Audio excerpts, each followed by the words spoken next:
Saya tidak akan memainkan apa jua isu politik perkauman demi untuk meraih undi atau sokongan daripada rakyat.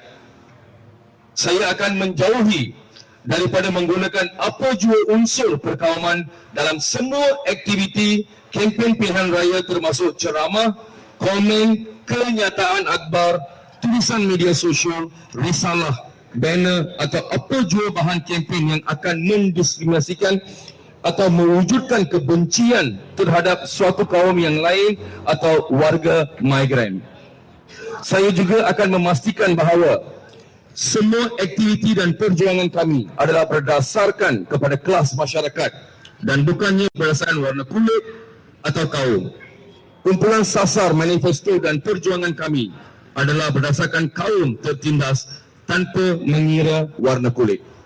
Jika saya berjaya dipilih sebagai ahli Dewan Undangan Negeri, maka saya akan mengusulkan supaya suatu undang-undang akta kesaksamaan dilaksanakan.